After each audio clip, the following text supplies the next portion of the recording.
Hello, and thank you for joining us today. My name is Matt Sampson, and I'm a Senior Investment Advisor here at Arnerich, Massena. Recently, President Biden signed into law the Secure Act 2.0, and we wanted to bring to you some of the changes as it pertains to the retirement planning landscape. Let's start with changes to required minimum distributions. There's now a two-tiered age system, meaning that if you turn age 73 between the years 2023 and 2032, your new age for your RMDs is 73. If you turn 73 in 2033 or later, your new RMD age will be 75. If you are already taking RMDs, there are no changes for you to be aware of. Here's some good news as well. There is now an added reduction for those who unfortunately missed their required minimum distribution payouts. This is going to be effective in 2023, and in the past, this was a whopping 50%. That has been reduced to 25%, and there's also an opportunity to have this further reduced to 10% if you're able to rectify it within the correction window. Speaking of Roth, there have been a number of changes to this retirement vehicle. Let's start with the elimination of RMDs for Roth 401ks and Roth 403bs. This is an interesting development, as Roth IRAs were never exposed to RMDs, whereas Roth 401ks and 403bs were. So this really creates more of a level playing field between the two retirement vehicles.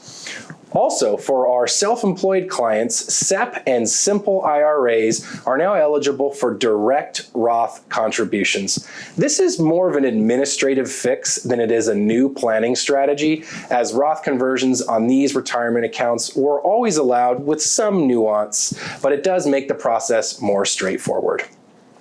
There are big changes coming to employer matching contributions for individuals. Effective in 2023, you now have the option to select Roth for your employer matching contribution. Now, regardless in the past of if you contributed to a pre-tax 401k or a Roth 401k, your matching contribution would always end up in the pre-tax bucket. You now have the option to select Roth, the trade-off being the amount of your employer match will hit you as taxable income in the year that you receive it. Now, this could be a wise decision if you believe that your tax rate at time of contribution will be less than your tax rate in retirement.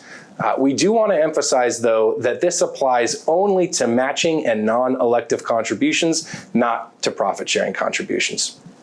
There are a number of changes coming to catch-up contributions as well, and we'd like to focus on those impacting individuals earning greater than $145,000 a year.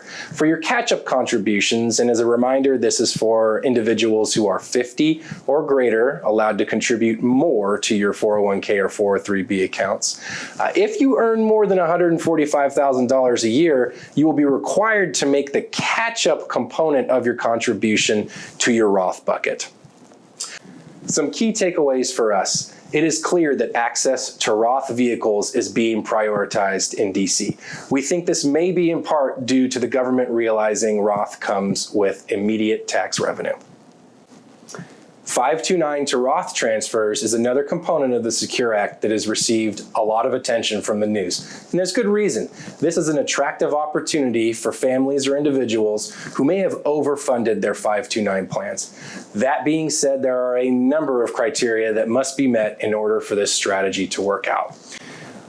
Let's start with the maximum lifetime transfer amount that can go from a 529 to a Roth IRA. This is $35,000, which is further limited by the maximum amount of the IRA contribution annually, which for 2023 is $6,500. Next, the 529 must have been open for at least 15 years, and contributions and earnings that were made within the last 5 years are not eligible for transfer to the Roth. Lastly, the beneficiary must have compensation in order for this to happen. So we hope that your takeaway is that while this seems like a very interesting strategy, and it is, there are a number of components that must be met in order for it to work for you. Given the rapid pace of change within the retirement planning landscape, we thought we would also highlight what's not in the Secure Act 2.0. No changes to the popular backdoor and mega backdoor Roth strategy, no new income limits for Roth conversions, no required distributions for IRAs of a specific size, no changes to the qualified small business stock or QSBS provisions, and lastly, no restrictions around private investments being held within an IRA. Thank you for taking the time to join us. We hope that this conversation sparked some interest in how this may pertain to your personal financial situation. As always, please contact your investment advisor to discuss any of this in more detail.